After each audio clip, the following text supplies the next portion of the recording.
Pacto Federativo é o tema e, a partir de agora, a palavra está com o nosso mediador, deputado Marcelo Santos. Obrigado. Boa tarde, senhoras e senhores. Boa tarde ao nosso deputado federal, que gentilmente disponibilizou o seu tempo para estar conosco aqui. É uma honra tê-lo aqui conosco. De igual forma, meu colega, ex-colega de bancada legislativa, o deputado da Vitória, também conosco aqui. Mas, cumprimentando as senhoras e os senhores, já tendo cumprimentado a mesa, estender aqui esse cumprimento ao prefeito Gilson Daniel, presidente da Amunis, figura importante na política, mas principalmente na gestão. É um exemplo a ser seguido, não só aqui no Espírito Santo, mas nos demais estados brasileiros, porque é um modelo, deputado, de uma cidade pequena, com população pequena, com território enorme, pouca arrecadação, desorganização administrativa, e ele conseguiu fazer muito mais com menos e colocou, a exemplo, a cidade de Viana como a capital estadual da logística, atraindo investimentos, gerando oportunidades, emprego e renda, e fazendo com que ela pudesse se destacar, mesmo diante das dificuldades que o Estado brasileiro atravessa. Então, meus cumprimentos na figura do prefeito Gilson Daniel, estendendo esse cumprimento a todos os prefeitos aqui presentes, aos servidores públicos, aos vereadores, na figura do presidente da Associação dos Vereadores aqui do Estado do Espírito Santo, enfim, cumprimentando a todos. O Pacto Federativo é aquilo que está hoje na ordem do dia do Congresso Nacional. Importante tema, uma discussão que merece ser feita realmente com toda dedicação, mas com muita cautela, porque a visão do Pacto Federativo, para muitos, é meramente a divisão equalitária ou, pelo menos, proporcional de recursos. E não é só isso. A aplicação dele, a responsabilidade. Quando você fala de divisão melhor, que é a mola mestra da discussão do Pacto Federativo, não é só a divisão melhor de recursos, mas de responsabilidades também. Melhor aplicação de recursos, as responsabilidades que tem que ter, naturalmente, nesse debate que vai ser apresentado aqui e na condição de mediador, tanto pelo nosso deputado federal, que está conosco, e também pelo outro deputado, que é o da Vitória, nós teremos a oportunidade de saber como que está sendo feito esse debate lá no Congresso Nacional, como é que serão impostas as regras, por exemplo, serão seguidas as regras normatizadas pelo TCU através de uma legislação específica. A questão do Pacto Federativo foi feito na Constituição de 88, mas ele também traz, além de recursos, responsabilidades, naturalmente, é o que todos nós queremos que os prefeitos têm que ter, assim também como os demais estados da federação. Então, eu abrindo esse tema agora importante, eu agradeço a presença de todos e vamos agora para o nosso debate.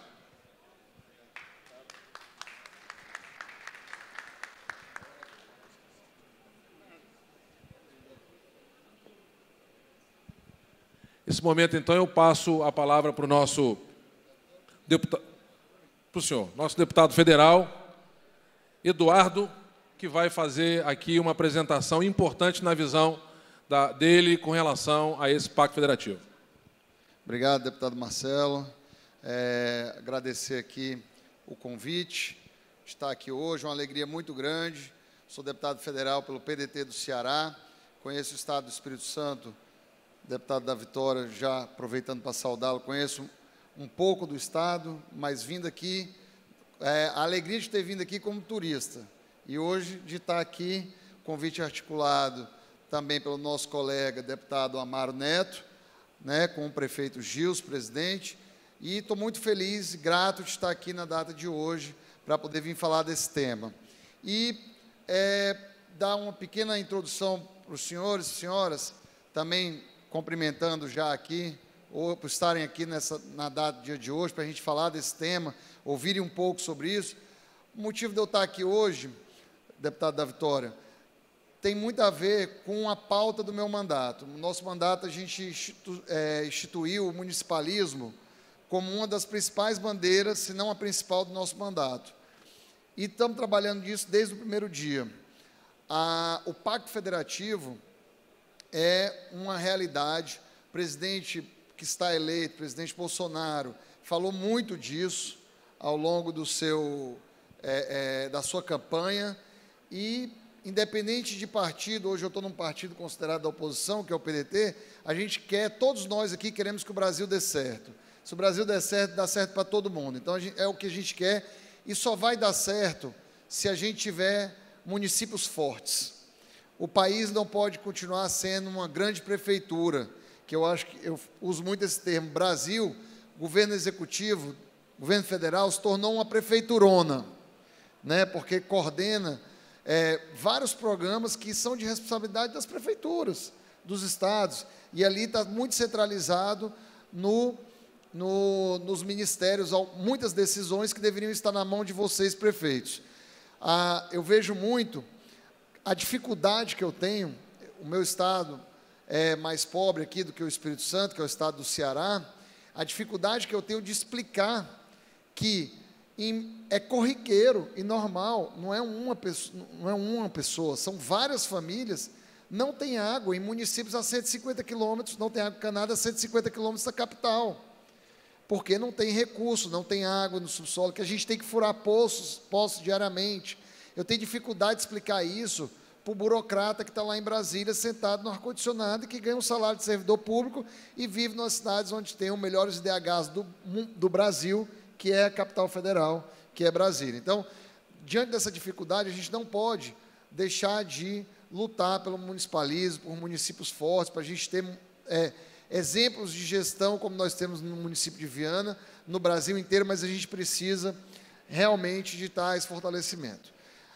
Gente, dentro disso, nós criamos a Frente Parlamentar pelo Novo Pacto Federativo. A Frente Parlamentar pelo Novo Pacto Federativo, da qual eu tenho a honra de ser o coordenador, ela está funcionando com um apoio muito forte da CNM, que é a Confederação Nacional dos Municípios, que vocês todos estão familiarizados, juntamente com a Frente em Defesa dos Municípios. Então, eu já queria deixar o convite aqui para todos vocês, que semana sim, semana não, tem um almoço na CNM às quartas-feiras. Normalmente, os prefeitos que estão em Brasília estão sempre convidados a estarem lá. A gente debate temas do municipalismo e aos deputados e aos prefeitos, assessorias de prefeitos que estiverem lá, por favor, compareçam lá, que são temas importantes. A assessoria da CNM é muito preparada e a gente está sempre debatendo temas importantes. Bom, entrando um pouquinho na nossa pauta de hoje, aí, a definição do novo Pacto Federativo, que é um novo tipo de cooperação entre os entes federados, né? A gente tem que fazer tem que definir isso melhor, levando mais poder aí para a mão dos municípios. Quem está passando o slide, se puder, tem um controlezinho para eu passar aqui?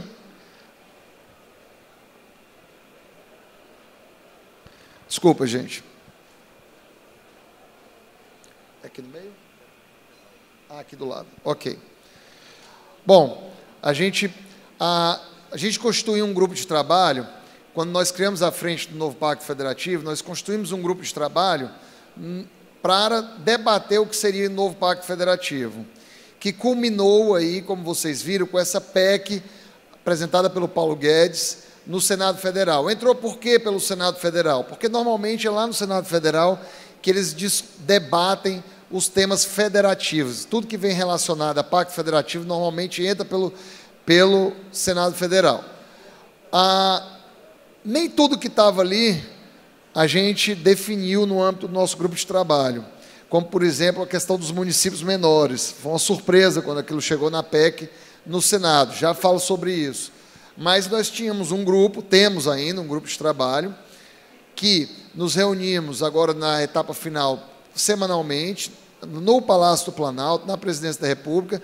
Lá no Congresso, deputados participam.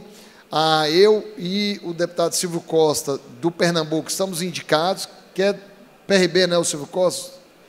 Silvio Costa Filho? Né? Ele tá do PRB do Amaro. A gente tem esse grupo que está na Presidência da República, tem a presença do Ministério da Economia, que foi quem escreveu essa proposta. A gente tem também a presença da FNP, que é a Frente Nacional dos Prefeitos, e da CNM, outros órgãos que estão relacionados ao Palácio, a Secretaria de Assuntos Federativos, que é representada pela doutora Débora Arouxa, que é ligada ao general Ramos, que é hoje quem faz a articulação de municípios e estados. Então, já queria deixar aqui para vossas senhorias, quem estiver precisando tratar de assuntos ligados a municípios, procurem a Secretaria de Assuntos Federativos no Palácio. Lá é a secretaria correta para atender as demandas dos municípios. Esse grupo de trabalho que lá funcionou, a gente escreveu o texto, definimos as metas do Pacto Federativo. E qual que é o princípio básico, deputado da Vitória, que foi apresentado pelo Ministério da Economia? Olha, tem muita coisa no passado que está judicializada, tem muita coisa no passado que foi pensado de forma errada. Isso era o princípio, a premissa básica lá. A gente precisa dar um novo conceito. Para isso, precisamos abrir mão de algumas coisas, abrir mão de algumas postulações que já estão andando e receber outras em benefício. Aí eu questionei o Ministério da Economia, vem cá, por que a gente já não manda tudo que a gente tem, o pacote de bondades, junto com o pacote, em tese, que seria de maldades? Aí falou, não, a gente quer mandar gradativamente para poder, porque a gente precisa aprovar um plano, isso do Ministério da Economia, precisa aprovar um plano primeiro para poder receber o que seria esse pacote de bondades. O que eu estou falando aqui para vocês, eu estou relatando o que houve dentro do GT. Eu não estou necessariamente dando a minha opinião, porque eu acho que a necessidade dos prefeitos é tão grande, principalmente com a necessidade de ter mais recursos já para o ano que vem, que é o ano de eleição, o ano que tem aquela janela que não pode receber recursos, que a gente deveria ter feito mais. Deveria ter colocado mais coisas na PEC do Pacto Federativo. Infelizmente, não foi possível, mas já tem algo em andamento, como tem aí já a cessão onerosa do pré-sal. Bom, a outra premissa do Ministério da Economia era a questão da descentralização e a flexibilização das despesas, e a desvinculação, que é uma coisa que o ministro Paulo Guedes fala bastante, né? Descentralização, a desoneração e a desvinculação, são os 3 Ds que ele fala. Isso envolve aquela meta da educação, por exemplo, dos 25%. Qual que é o discurso que hoje eles têm lá? Eu concordo que tem alguns temas que são bem espinhosos, como esse da educação, mas, por exemplo, ele alega que no Sul, no Rio Grande do Sul e outros estados, onde o crescimento demográfico não foi tão grande, tem prefeito que se obriga a comprar 3 vezes material escolar por ano, ou uniforme, para poder atingir a meta. Isso é uma alegação. De outro lado, nós temos lá o Ceará, o estado onde eu venho, o Nordeste, onde os municípios batem a meta mais facilmente e falta dinheiro para poder suprir. Isso aí é um discurso que tem dentro também no Ministério da Economia, que tinha lá no grupo de trabalho, e aí usam isso como premissa para poder baixar aqueles 25%. Qual que seria o modelo ideal? Né? Nós vamos baixar os 25%, ou vamos juntar isso com aquele valor da saúde, com aquele percentual da saúde? O modelo lá enfrentado na PEC é diminuir a taxa de vinculação, ou seja, diminuir os 25%, baixar um pouco, mas nem tanto. Então, isso são os instrumentos que eles veem como pacote de maldades, vamos dizer assim, que foi como foi chamado, para poder colocar.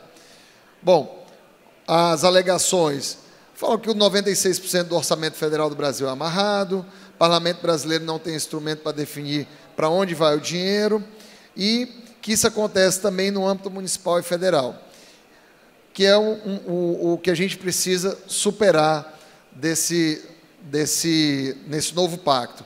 E aí uma das nossas decepções quando nós chegamos lá foi quando o Ministério da Economia falou para a gente, olha, a gente não pode contar com dinheiro que já existe, a gente só pode contar com dinheiro novo.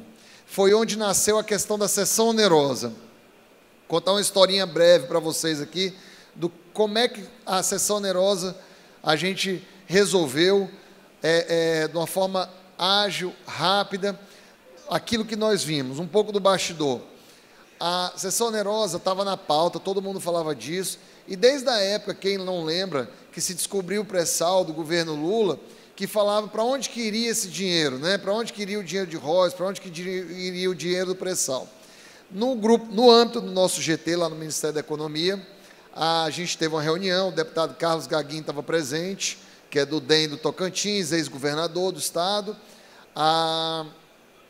Ele era o relator da PEC do orçamento impositivo, do orçamento de bancada. Nós tínhamos uma comissão especial, que eu estava na mesa também, era o terceiro vice-presidente, ele era o relator, e aí surgiu, então, essa questão da sessão onerosa. Nós colocamos o texto dentro do relatório da PEC do orçamento impositivo de bancada, que foi uma grande vitória para a gente, deputada Vitória. Não só a PEC, a sessão onerosa, como também o orçamento impositivo de bancada, que antes não tinha. E esse valor é extremamente importante. Bom, nós aprovamos isso num dia, falamos disso num dia no Ministério da Economia, no outro estava no texto do deputado Gaguin, na semana seguinte nós aprovamos em plenário, foi para o Senado, o senador Cid Gomes, que é ex-governador lá do meu estado do Ceará, uma grande referência para mim, um amigo, foi o relator da matéria no Senado, do meu partido, do meu estado, e aprovou lá no Senado a sessão onerosa, incluindo os 3% para o Rio de Janeiro, que foi a forma que conseguiu de passar por ser um estado produtor, e fazendo uma compensação para os estados produtores via Lei Candir, porque realmente havia uma discrepância, que o estado do Paraná, por exemplo, receberia 300 milhões, enquanto que o Ceará, a Bahia receberia quase 1 bi. Eu acho que tem uma compensação, porque essa discrepância via FPM e FPE, ela era em função justamente da necessidade dos estados terem mais dinheiro.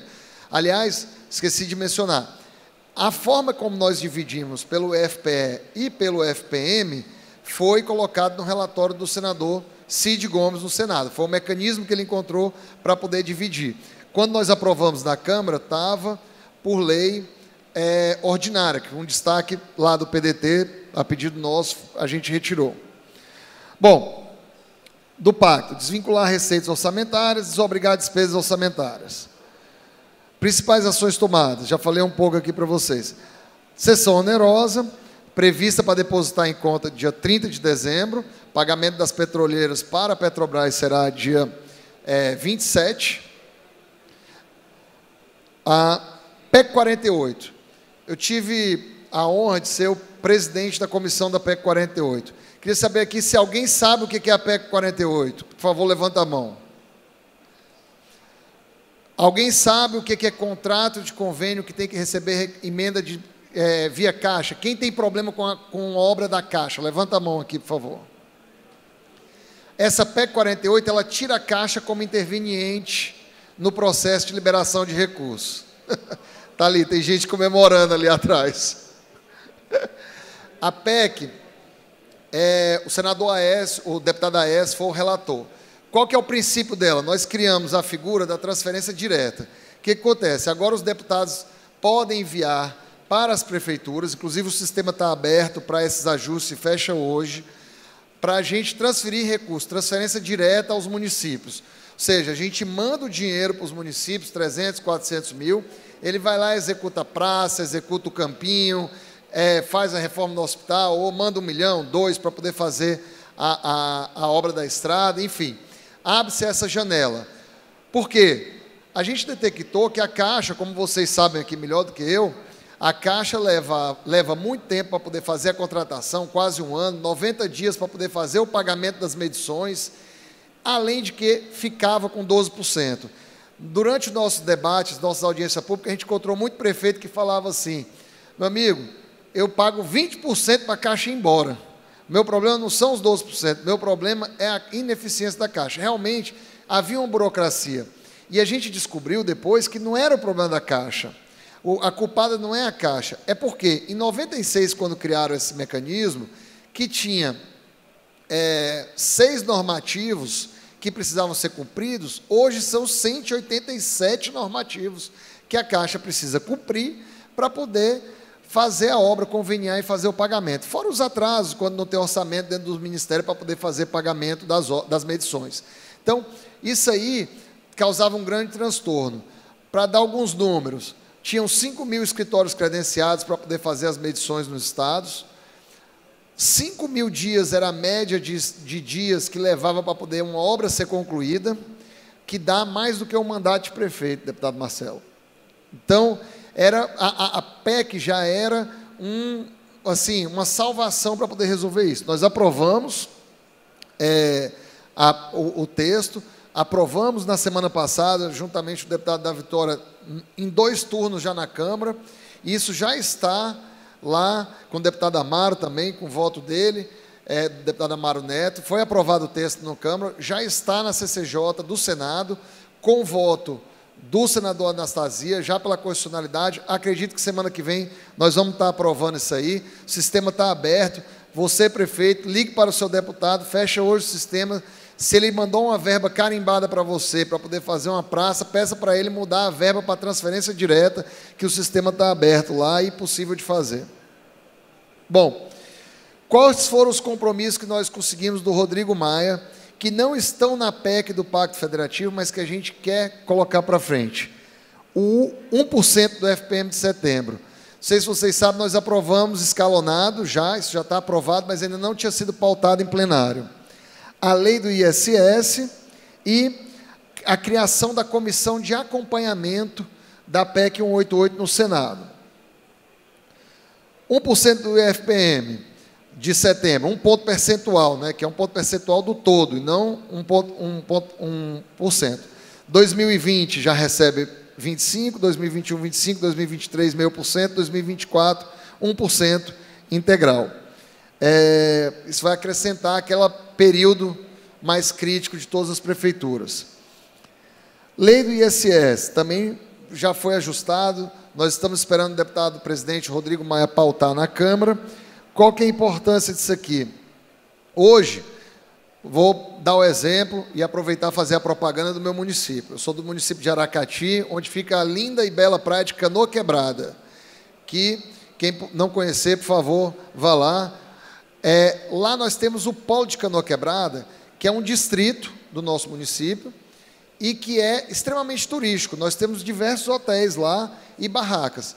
O turista que vai para o nosso município, ele vai lá, paga no cartão de crédito na barraca, o ISS da maquininha do cartão vai todo para São Paulo.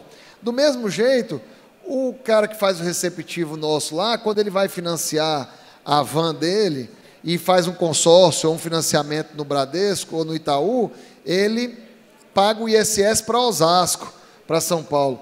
Agora não, com essa nova lei o ISS fica no município, é mais receita para os municípios. Então aqui, por exemplo, município de Vila Velha, com certeza tem muito valor de ISS de máquina de cartão de crédito. Guarapari também, né, os municípios turísticos aqui do Espírito Santo.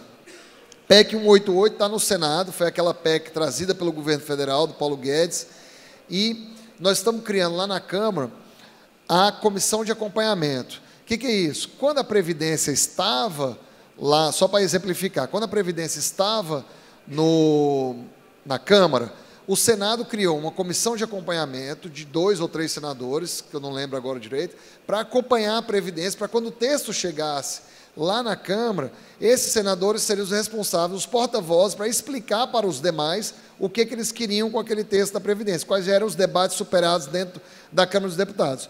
Nós vamos fazer a mesma coisa. Nós estamos indicando alguns deputados agora, o presidente Rodrigo Maia está fazendo isso, para participar da comissão que acompanhará o Pacto Federativo no Senado. Dentro dessas PECs, traz a questão dos municípios, né? A visão, acho que de todo mundo, dos municípios pequenos, não sei se aqui teria algum município, deputados, teria um município que menor que 5, mas tinha que coincidir as duas coisas, menor de 5.000 habitantes e não ter 10% da receita própria até 2023. Só teria um aqui, né? Lá no Ceará seriam 2. Isso aí, acho que é unânime no Congresso que não é uma boa ideia. Então, essa preocupação já está superada. Quem sairia mais prejudicado, salvo engano, seria o estado de Minas Gerais, que é onde tem o maior número de municípios pequenos. Bom, alguns itens aí que vocês já leram a respeito da PEC 188. A PEC 133, que também está no Pacto Federativo, que está aguardando o andamento na Câmara, possibilidade de adoção por meio de lei ordinária. O que é isso? É a PEC da Previdência, que está voltando para a Câmara, quer dizer, já voltou para a Câmara, que é aquela PEC paralela, para quem não lembra, PEC paralela da Previdência, que acho que ajuda aí muitos municípios se realmente adotarem as regras. Lá no estado do Ceará, a gente passou uma emenda constitucional, quando a gente fez a reforma da Previdência lá, deputado Marcelo, já foi colocado um item na Constituição estadual que tudo que fosse aprovado no âmbito federal seria automaticamente mudado no âmbito estadual. Então, a Assembleia já aprovou dessa forma. Mas, para muitos municípios e estados que têm déficit, que tem que colocar aí dinheiro todo mês nos próprios institutos de previdência, na Previdência, realmente é uma diferença muito grande. Bom, estou lá à disposição de todos vocês. Nós temos esses encontros na CNM, todas as quarta-feira sim, quarta-feira não. O meu gabinete, independente de eu ser do Estado do Ceará, vocês aqui do Espírito Santo, eu estou totalmente aberto para esclarecimentos, para tratarmos desse tema ligado ao Pacto Federativo. É um tema que eu gosto, um tema realmente que me traz uma paixão muito grande, e eu lido com isso todos os dias. Então, quero convidá-las, quem estiver em Brasília, não deixe de passar lá para tomar um café, dar um abraço, conversar sobre esse assunto, e também, através do e-mail, do telefone, fiquem à vontade para entrar em contato e trazer mais esclarecimentos aí. Fica aberto também, ao final, para perguntas e quem quiser conversar sobre o tema. Muito obrigado, deputado Marcelo, deputado da Vitória, deputado Amaro Neto, que não pôde estar presente hoje, prefeito Gilson, presidente, todos os demais aqui presentes. Muito obrigado. Muito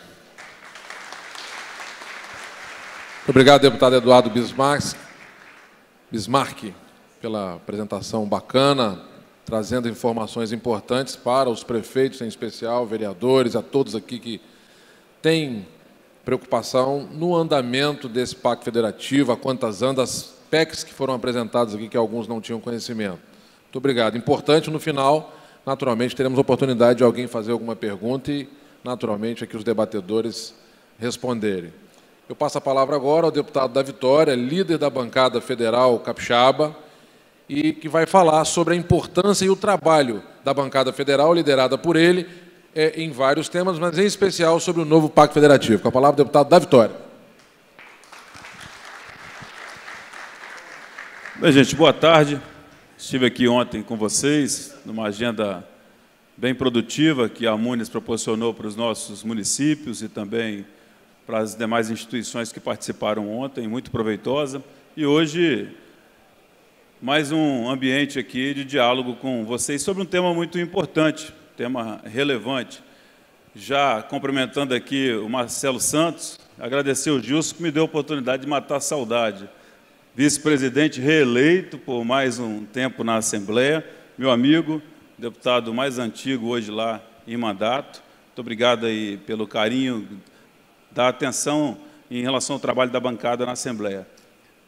Eduardo Bismarck, se tem alguém que tem prerrogativa para falar sobre o Pacto Federativo, vocês já viram aqui, né? Ele recebeu o apoio e foi chancelado na nossa Câmara Federal para que ele pudesse estar liderando esse tema na frente parlamentar do Pacto Federativo, e já apresentou aqui para vocês, eu trago até uma colinha que iria falar sobre as PECs que estão tramitando, que são oriundas do governo federal, que realmente elas vão ser impactadas nos nossos entes federados, nos nossos estados, municípios, e elas vieram do Ministério da Economia. Então, naturalmente, elas têm uma força muito maior.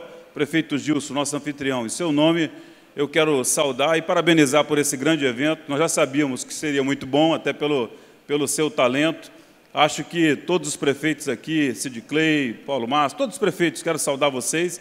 Vocês estão muito felizes pelo momento da Munis em relação aos nossos municípios e também ao ambiente que tem dos nossos deputados estaduais, deputados federais, governo do Estado. Eu quero saudar todos os vereadores e todas as instituições aqui presentes.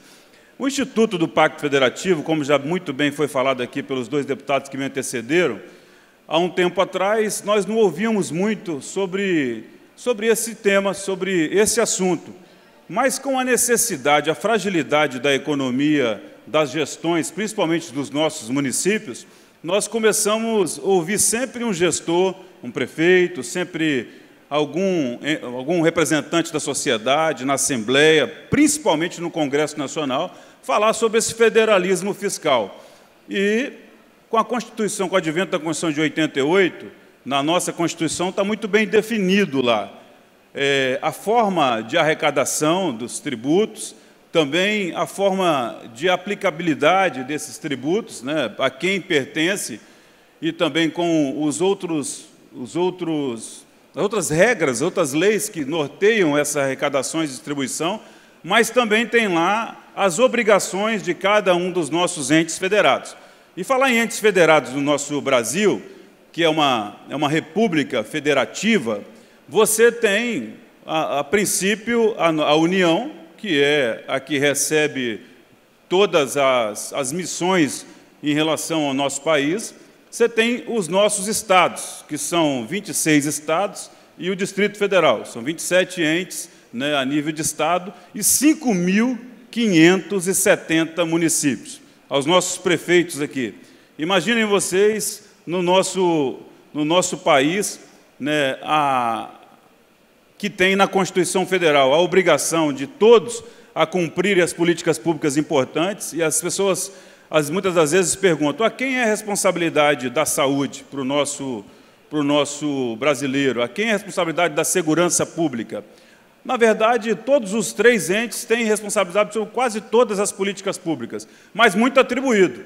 E eu me lembro, até antes de estar em mandato, deputado Marcelo Santos, muitos prefeitos que comemoravam o doutor Otávio, quando chegava, o senhor que é médico, um recurso para uma unidade de saúde para o município de João Neiva. Era uma festa. Mas, depois de um certo tempo, as pessoas começaram a perceber que, junto com esse recurso, também vinham as obrigações, que o custo dessa atenção à sociedade, ali com os servidores da saúde, com água, energia, é atribuído ao município, que a cada dia passou a ter mais responsabilidade. Você vai para a educação, o prefeito ganhava uma creche e comemorava. Daqui um dia ele estava rezando para não chegar mais creche, porque toda a atribuição estava sendo também repassado para os nossos prefeitos. Porque, há um tempo atrás, a União tomava conta de quase toda a distribuição do recurso para merenda escolar, os estados também. Hoje, se a administração pública municipal não complementar, muitas das vezes as escolas ficam sem merenda, sem o transporte escolar. Tenho certeza que lá no Ceará é da mesma forma. Então, foi dando um colapso de atribuição para os nossos municípios.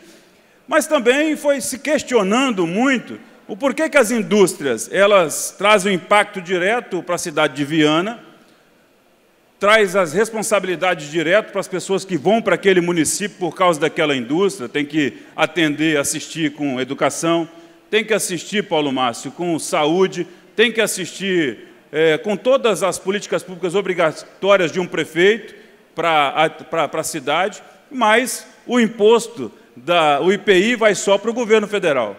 O imposto que impacta, um dos que mais impacta, que é o imposto de renda, vai para o governo federal. Então, nasceu-se um grande questionamento, que saiu só do Congresso, né, das nossas frentes parlamentares, mas veio também para as assembleias, e o deputado Marcelo Santos me ajudou no mandato passado, que eu presidisse uma comissão especial que debateu o Pacto Federativo, e ontem aqui o Domingos Taufner, que é vice-presidente do Tribunal de Contas, rodou o Estado conosco, assim como outros também especialistas que debateram no nosso Espírito Santo. E o Estado, assim como todos os demais, começaram a fazer um movimento onde é legítimo ao governo federal e ao Congresso Nacional para mudar essas regras, para dividir melhor aquilo que pertence a quem? Pertence ao próprio cidadão. Porque de cada R$100 que nós pagamos de imposto, de cada R$100, aproximadamente R$70 fica nos cofres do governo federal. E menos de R$15 fica nos cofres da prefeitura, que o prefeito, muitas das vezes, tem que tomar decisões antipáticas, porque, senão, ele não consegue tocar nem a sua administração. A cada dia que passa, cada um dos nossos municípios não tem receita para fazer praticamente nenhum tipo de investimento. E muito pior do que isso, a cada tempo que passa, os municípios não estão conseguindo cumprir a lei de responsabilidade fiscal, porque está inchando cada vez mais com as obrigações que o governo federal atribui a um prefeito, a um município, e não dá da onde vai aquela receita. Então, nasceu-se um clamor da sociedade que fez, é bom lembrar, isso não é por acaso, fez com que o debate da eleição do ano de 2018, todo candidato a presidente colocasse como uma das prioridades fazer uma mudança no federalismo fiscal, chamado de novo Pacto Federativo. E aí, nós já chegamos no Congresso Nacional, eu cheguei agora, mas o deputado Eduardo Bismarck falou muito bem aqui sobre as propostas que já foram votadas e já foram melhoradas, mas também agora chegou 3 PECs que cuidam diretamente disso. Uma que impacta direto, mas é um bem finito, que trata de royalties de petróleo, mas vai dar uma receita direto melhor agora, de forma aumentada, gradativa, para os nossos municípios, 15%, assim como os nossos estados, mas também outras que flexibilizam mais os recursos da própria gestão municipal. Nós temos 2 institutos, que é o FPE e o FPM, que são uma distribuição direta de recursos da União na veia para o governo do Estado e para o governo municipal. Mas, a cada tempo que nós vivemos, a gente vê a receita caindo da arrecadação do nosso país e, consequentemente, dos nossos estados e dos nossos municípios, e a cada dia as despesas aumentando. Mas a sociedade que se colocou nessa posição vê também que aquilo que sempre foi prometido do discurso de menos Brasília e mais Brasil não estava sendo executado. Ou você muda o Pacto Federativo ou é conversa fiada. Então, essa é a missão que nós temos no Congresso Nacional. E eu acredito, deputado Bismarck, que não falta proposta naquela casa. Eu já tentei começar a ler algumas, até desisti. Só de um tema tem centenas. Tem proposta para qualquer coisa lá, para melhorar a vida do cidadão, de tudo quanto é tipo. Mas quando ela nasce, muitas das vezes, de um parlamentar, ou com uma defesa de alguns parlamentares, ela tem força, mas não é a mesma força daquele ente que vai ter a responsabilidade de executar, que é o governo federal. Então, nós já temos um momento que eu acredito que não é só do governo federal, essa vontade, também não é só do Congresso Nacional, mas eu queria chamar a atenção aqui de vocês, que eu percebo que é uma vontade da sociedade para pautar esses temas importantes, para a gente mudar a vida dos nossos brasileiros. Porque eu não vivi o que o deputado Eduardo Bismarck viveu recentemente, mas nós temos lá o secretário da Previdência, Rogério Marinho, que todo mundo me fala que ele fez um grande trabalho na reforma trabalhista.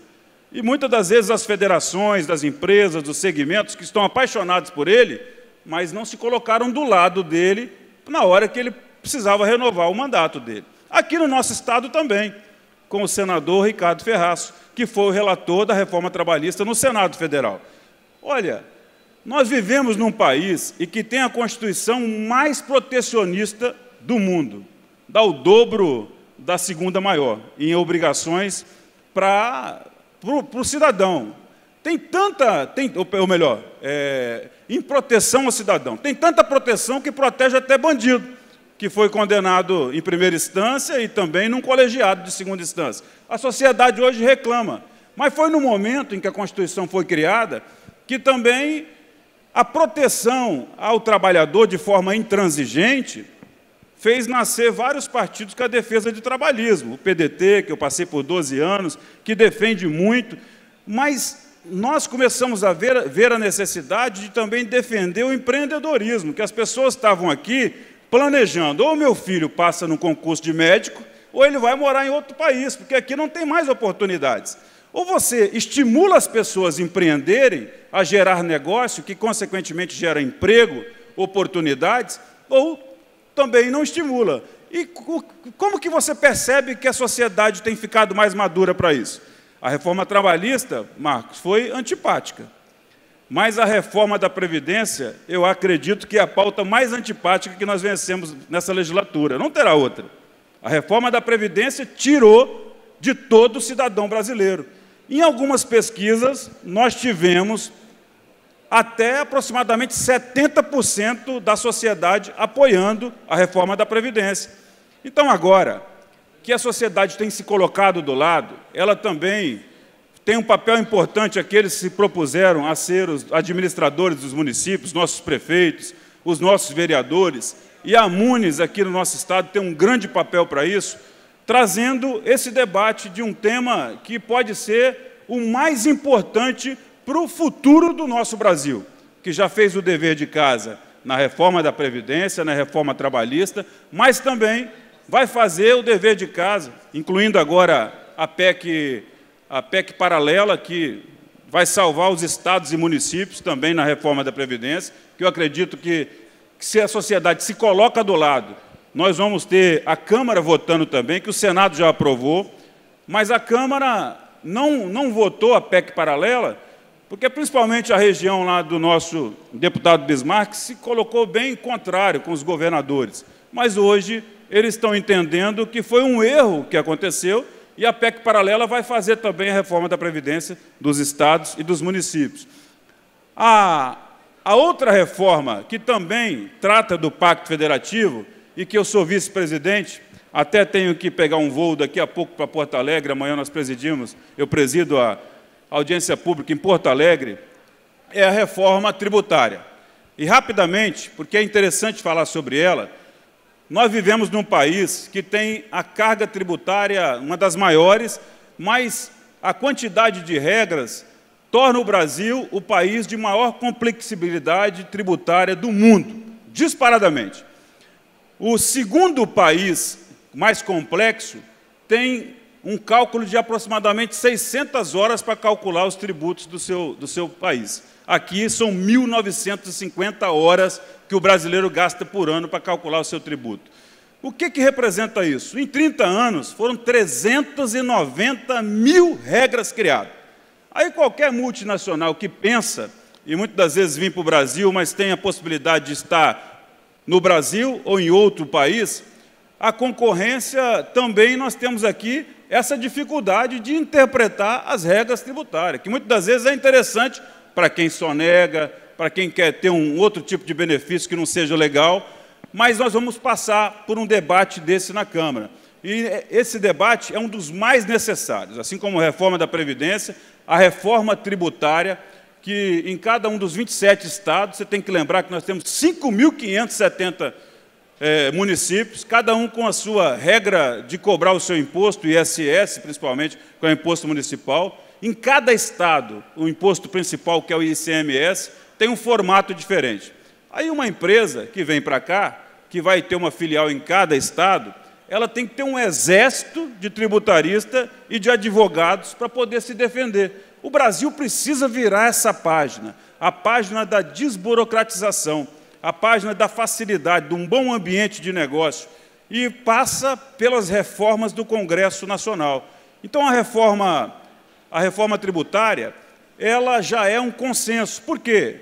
Lá na Câmara tem a PEC 45, de autoria do deputado Baleia Rossi, que o deputado Hildo Rocha é o presidente, que o deputado Aguinaldo Ribeiro é o relator. Mas tem a PEC 110, do ex-deputado, seu colega do mandato passado, Luiz Caule Raul, que está lá no Congresso, está lá no Senado Federal. Então, as duas casas já estão debatendo uma proposta que tem assim, vários encontros.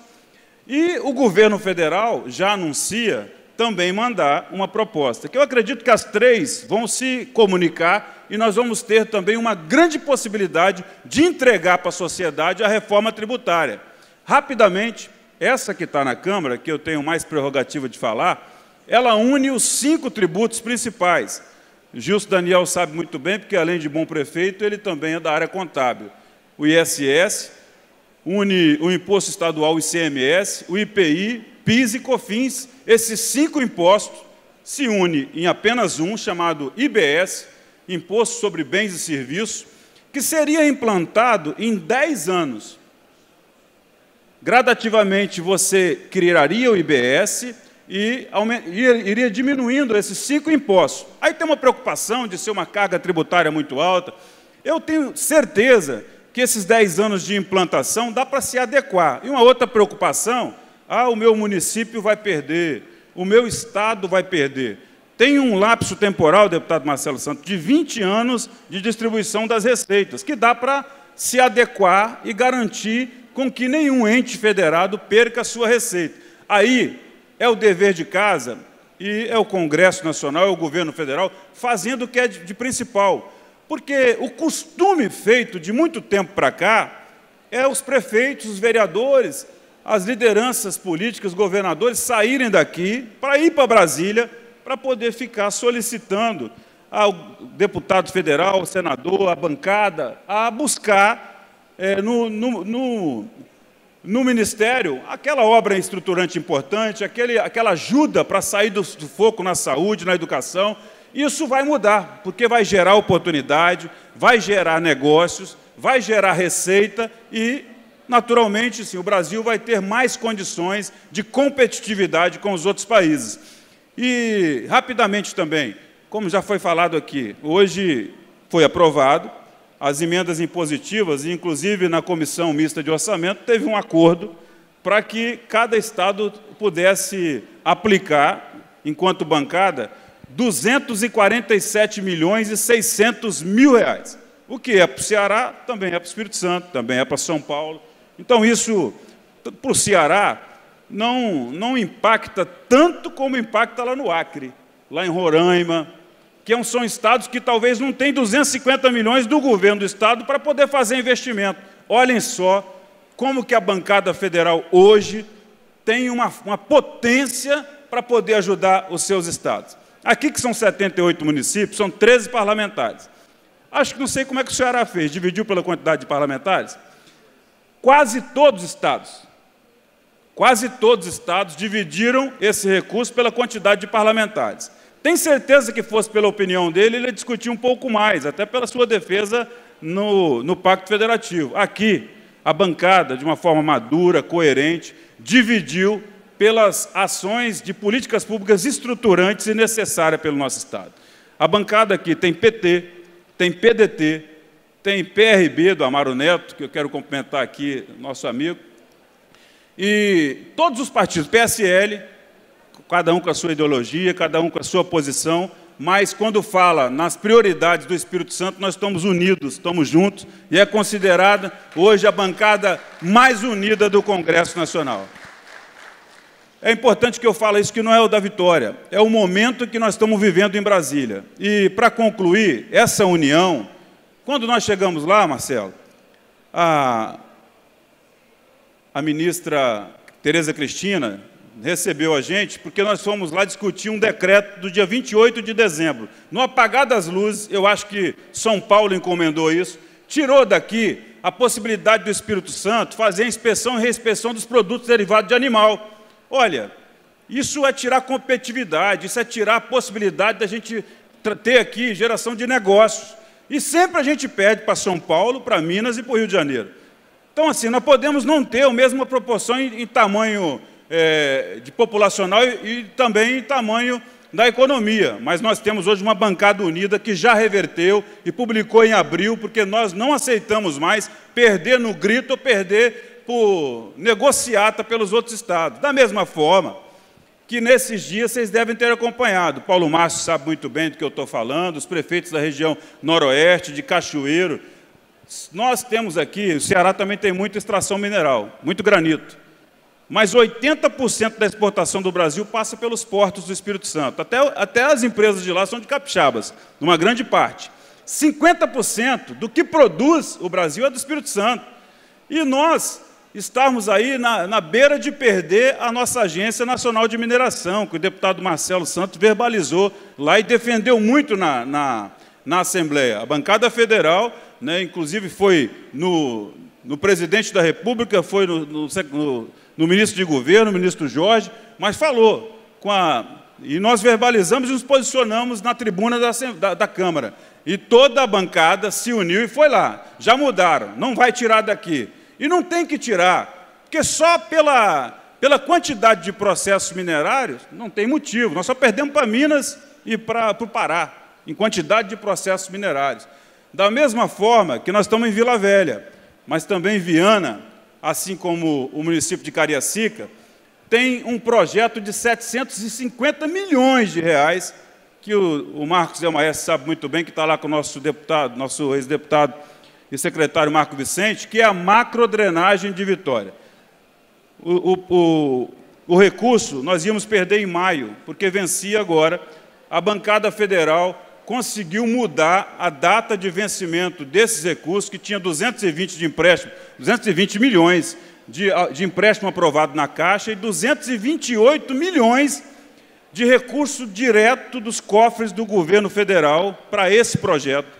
E nós quase perdemos esse recurso. Mas a bancada se uniu, conseguimos mudar e ganhamos um prazo para dezembro de 2020 e os projetos estão sendo executados e essa obra vai acontecer, que eu tenho certeza da competência do governador Renato Casagrande, mas com recursos diretos que a bancada tem viabilizado.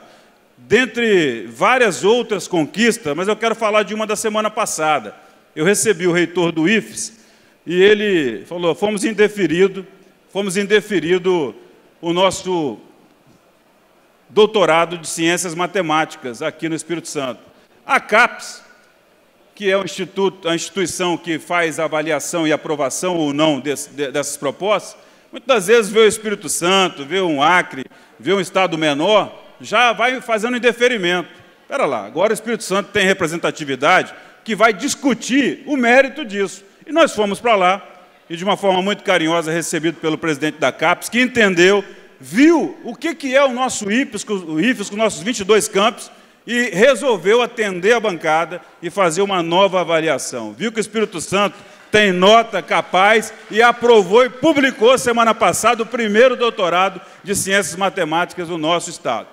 Para mostrar para vocês que nós, enquanto acreditamos, aqueles que decidiram não ser otimistas, não acreditar, eu decidi na minha vida ser otimista, acreditar. Não precisamos ter todo o conhecimento técnico, porque consultoria a gente tem lá muito boa, e até deputados de alto quilate, como o Eduardo Bismarck. Mas, quando a gente tem vontade, quando as pessoas, nossa vice-governadora, que chegou aqui, quando nós temos vontade, quando nós acreditamos, nós não tem nada que nós não conseguimos vencer. Então, assim, com o momento que nós vivemos, de bom ambiente com o governo federal, de bom ambiente com o governo estadual, e com uma instituição potente como é a Amunis hoje, nós vamos fazer muito pelo nosso Brasil e principalmente pelas nossas cidades aqui capixabas. Muito obrigado, conte comigo. Obrigado, deputado da Vitória. Registrar a presença da vice-governadora Jaqueline Moraes. Muito obrigado. Está aqui conosco. Vai também fazer uma apresentação. Eu queria fazer um registro importante, já estamos caminhando para o fim, até porque nós passamos do horário. Mas vale o registro, deputado Eduardo. O Espírito Santo é um dos poucos estados da federação que fez o seu dever de casa no momento que deveria ser feito. Cortou gastos de forma linear, cortou na própria carne e pediu que os demais poderes pudessem fazer o mesmo. Esse governo vem dando certo desde 2003 e há um equilíbrio das forças políticas, dos poderes constituídos, que a várias mãos construíram o novo Espírito Santo, que já passou desse período por 2 governadores.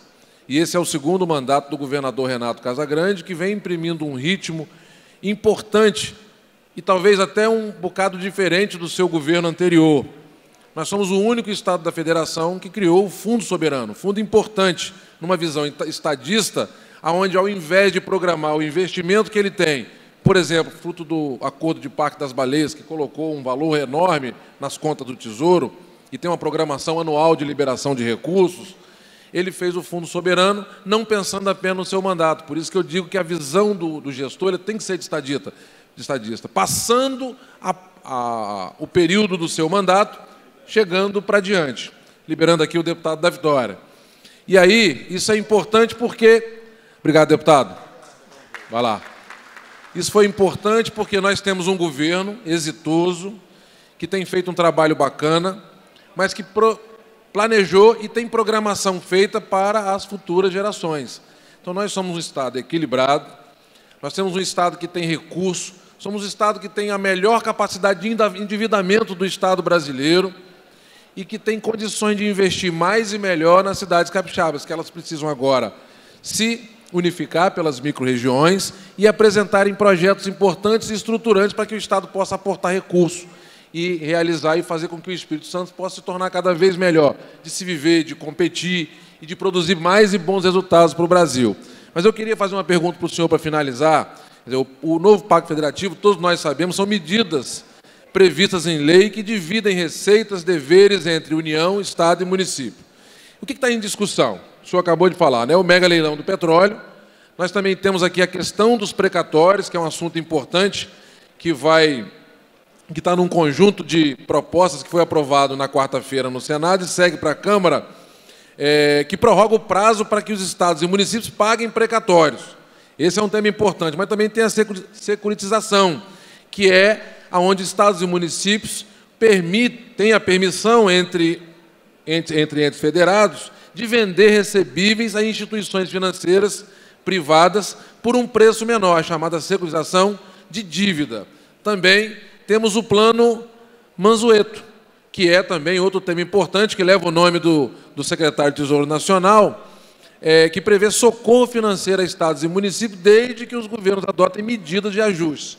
Também tem a questão da Lei Candir, que nós sabemos está judicializada, mas ela é importante porque os municípios e Estado perdem recursos por conta desse incentivo.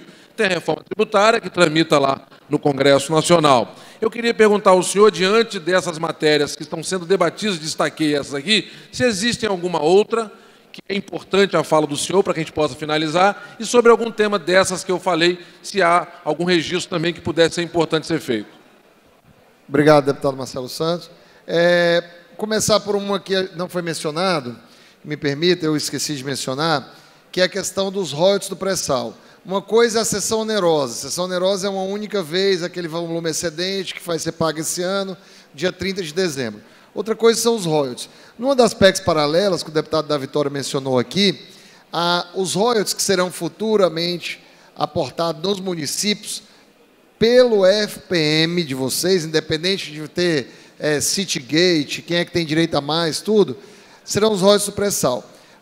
Quando a gente teve uma reunião com o ministro Paulo Guedes, ele falou o seguinte: olha, por mim, a gente botava 70% para os municípios já no ano que vem. Aí o secretário Valderi, que é cearense, formado no ITA, ele é como se fosse o ministro da Fazenda. Ele é o secretário da Fazenda hoje. Ele é como se fosse o antigo ministro da Fazenda. Ele falou: calma, ministro, não é bem assim, não. Então, o que acontece? Paulo Guedes ele tem um desejo realmente de botar o dinheiro na ponta. A proposta veio para 70% em 10 anos, mas a gente pode ter a oportunidade de mudar essa realidade e trazer esses valores um pouco mais para presente dos royalties, ou seja, colocar mais recursos. Por quê? Porque eles não querem colocar, como eu falei, dinheiro que já existe. Foi uma briga o 1% do FPM. A gente quase perde esse 1% do FPM de setembro. Mas dinheiro novo eles topam colocar. Com relação aos outros temas que você mencionou, a securitização não está na pauta dessas PECs, mas com certeza é uma questão que vai andar, assim como o Plano Mansueto. A securitização é muito importante, porque ela dá o direito dos municípios e estados venderem recebíveis, e aí fazer caixa novo. O Estado do Ceará também fez o dever de casa. Nós chegamos a ser, há 2 anos atrás, ou há 3, se eu não me engano, o estado número 1 em equilíbrio fiscal do Brasil. E essa escola, que eu chamo Cid Ferreira Gomes, que é do Ciro também, e que é agora do governador Camilo, de estar sempre com equilíbrio fiscal organizado do Estado. São temas do nosso Pacto Federativo, Lei Candir também, que a gente precisa estar sempre olhando, inclusive foi uma das compensações da cessão onerosa. Então, todos esses nossos temas estão na pauta. É uma luta constante para a gente lá, colocar mais recursos na mão dos senhores prefeitos, para que administre a vida das pessoas no dia a dia. Bom, finalizando assim a fala do deputado Eduardo, que eu quero agradecer a oportunidade de conhecer muita coisa que tramita no Congresso Nacional, Câmara e Senado, também a presença do deputado da Vitória, que fez uma fala importante, mostrando o papel e a importância desse trabalho da bancada federal capixaba. Tive a oportunidade, quero agradecer, de ser mediador dessas duas falas importantes, duas figuras importantes no cenário nacional.